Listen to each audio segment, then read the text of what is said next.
بہت دیر وہ سڑکوں پہ بے مقصد چلتا، سوچوں میں غلطا رہا۔ وہ ابھی ان کے گھر نہیں جانا چاہتا تھا، مگر ماں کے سامنے اس کے میں ابھی ذہنی طور پر تیار نہیں، اور یہ بہت جلدی ہے، مجھے سوچنے کا وقت دے، جیسے بہانے نہیں چلنے تھے۔ اسے ایک دفعہ جانا ہی پڑے گا۔ گھڑی کی سوئیاں 10 سے اوپر آ چکی تھیں جب اس نے خود کو سلیمان ماموں کے گھر کے بیرونی گیٹ کے سامنے کھڑے پایا۔ گیٹ بند تھا، اندر گھر کی بتیاں جل رہی تھیں۔ اس کی نگاہیں ساتھ والے گیٹ پر پھیلیں۔ یہ فرقان ماموں کا گھر تھا۔ وہ پہلے ایک دن آ کر یہ گھر دیکھ گیا تھا، اور پھر فیس بک پر روہیل نے ان دونوں گھروں کے اندر باہر کی اتنی تصاویر لگا رکھی تھیں کہ اسے اندرونی نقشہ بھی حفظ تھا۔ وہ ان دونوں وسیع و عریض اور خوبصورت بنگلوں کے سامنے سڑک پہ گویا کسی دوراہے پہ کھڑا تھا، اندر جائے یا یہیں سے پلٹ جائے۔ اسے صرف ایک بہانہ درکار تھا، اس گھر اور اس کے مکینوں سے دور بھاگنے کا۔ صرف ایک وجہ وہ ڈھونڈ لے اور واپس پلٹ جائے، لیکن کوئی وجہ تھی ہی نہیں، اسے اندر جانا ہی تھا۔ دفعتاً فرقان ماموں کے گیٹ کے پیچھے کھڑکا ہوا اور پھر بولنے کی آوازیں، پاس آتے قدم۔ وہ غیر اختیاری طور پر تیزی سے ایک طرف ہوا۔ کالونی میں نیم اندھیرا سا تھا، گھروں کی بیرونی بتیاں بھی اس جگہ کو روشن کرنے میں ناکام تھیں۔ وہ فرقان ماموں کے گیٹ کے داہنی طرف ایک گھاس سے بھرے جنگلے کے اوٹ میں ہو گیا۔ گیٹ سے فرقان ماموں چند افراد سمیت باہر نکل رہے تھے۔ شلوار قمیص میں ملبوس وہ خوش اخلاقی سے اپنے مہمانوں کو چھوڑنے باہر آئے تھے۔ مہمان 3 مرد حضرات تھے جن کی کار سڑک کے پار ایک خالی پلاٹ کے سامنے کھڑی تھی۔ یہاں سے ذرا دور نہ جانے کیوں ماموں اب ان افراد کے ساتھ باتوں میں مگن اسی طرف جا رہے تھے۔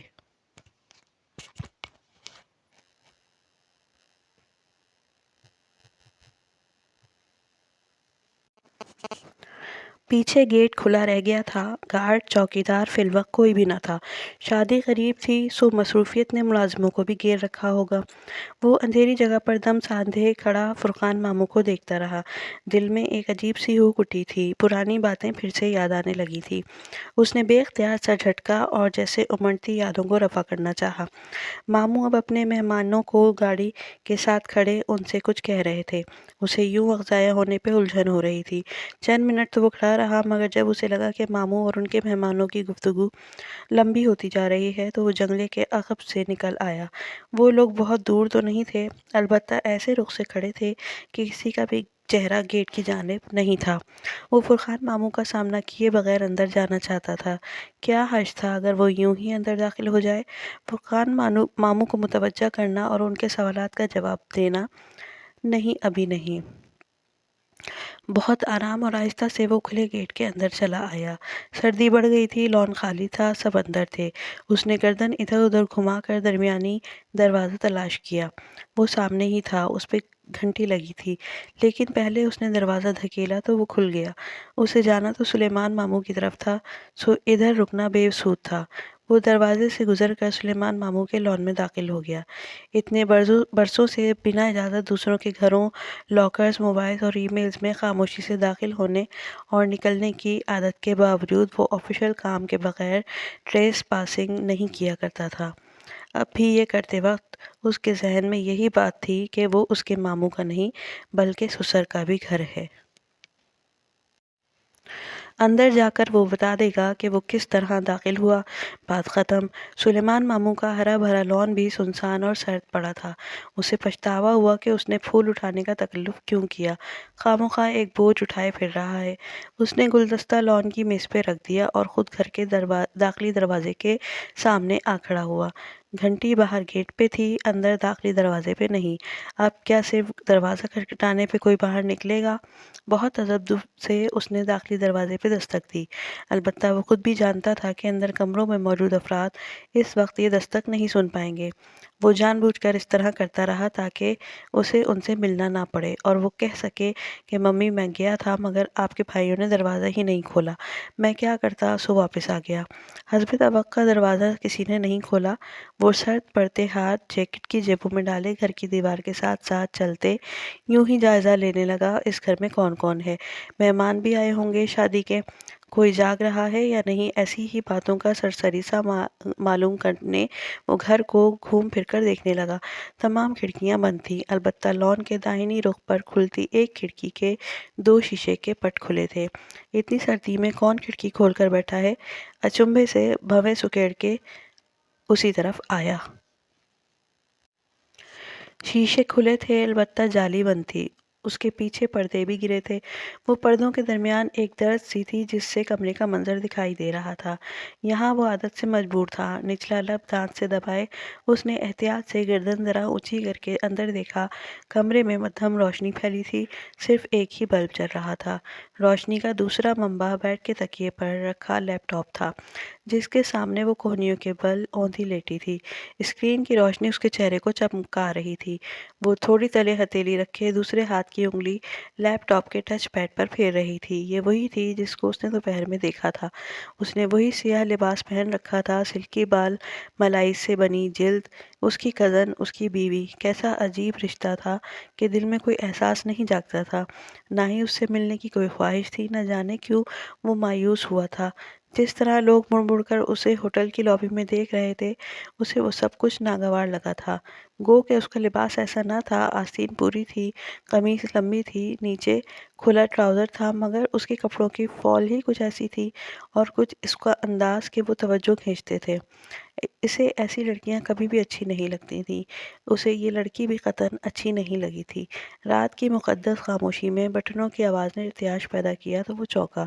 وہ اب اٹھ کر بیٹھتے ہوئے بے چینی سے موبائل پہ کال ملا رہی تھی۔ ہیلو زارا، شاید رابطہ مل گیا تھا۔ تبھی وہ دبے دبے جوش سے چہکی۔ کیسی ہو، سو تو نہیں گئی تھی؟ حیا بول رہی ہوں۔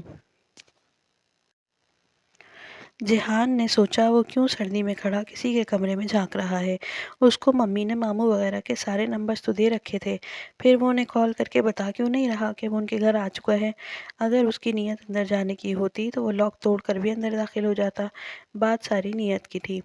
ساری باتیں چھوڑو زارا، اور میرے پاس جو بڑی خبر ہے وہ سنو، اور تم یقین نہیں کرو گی، میں جانتی ہوں۔ وہ اندر موجود لڑکی کی باتیں بے توجہی سے سن رہا تھا۔ موبائل جیب سے نکالتے ہوئے وہ سلیمان ماموں کو فون کرنے کے بارے میں سوچ رہا تھا۔ اس نے نمبر ملایا، پھر بند کر دیا، پھر ملایا، پھر بند کر دیا۔ کین یو بلیو اٹ زارا کہ مجھے یورپین یونین نے اسکالرشپ کے لیے سلیکٹ کر لیا ہے؟ موبائل کی اسکرین پہ انگلی سے نمبر لکھتا وہ جیسے چونکا تھا۔ یورپین یونین کا اسکالرشپ، ارسمنڈس کا ایکسچینج پروگرام؟ ابھی تھوڑی دیر پہلے وہ اپنی دوست سے جو گفتگو کر رہی تھی اس میں یہی نام اس نے لیا تھا۔ کیا وہ اسکالرشپ کے لیے کہیں جا رہی تھی؟